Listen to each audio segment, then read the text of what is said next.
Hi praise lord. Today Sunday కాబట్టి మనం సంతోషంగా ఉన్నాం. ఈ దినాన మనం ఉంటున్నామంటే ఆ దేవుని కృప. వాక్యంలో సెలవిస్తుంది, దేవుని సన్నిధిలో ఒక్క దినం గడుపుతా 1000 దినముల కంటే శ్రేష్టము అని వాక్యం సెలవిస్తుంది.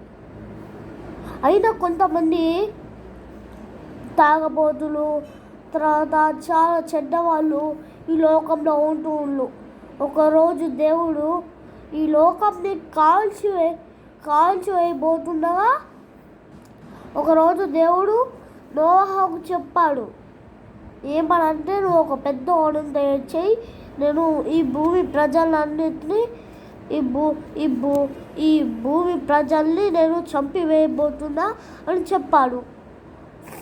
తర్వాత నెక్స్ట్ టైం మనం పాపం చేస్తే అప్పుడు దేవుడు నీళ్ళతోటి కానీ అగ్నితోటి కాల్చేయబోతున్నా, ఈ భూమిలో ఒక్క జీవుడా నశించడం నాకు ఇష్టం లేదు, వీళ్ళ పాపాల వల్లనే నేను కాల్చి వేస్తున్నా అని చెప్తున్నాడు.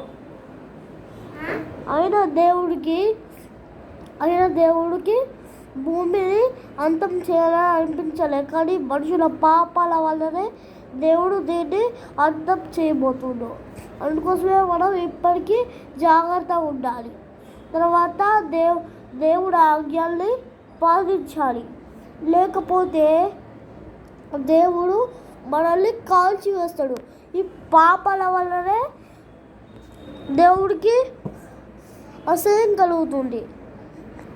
అందుకోసమే మనం ఏం చేయకుండా దేవుళ్ళో ఉండి తర్వాత మంచిగా దేవుళ్ళు నడిస్తే అప్పుడు దేవుడు మనకి మంచి ఆరోగ్యం ఇస్తాడు, తర్వాత బలాన్ని కూడా దయచేస్తాడు.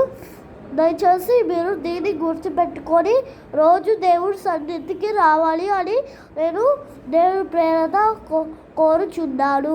Thank you. Praise the lord.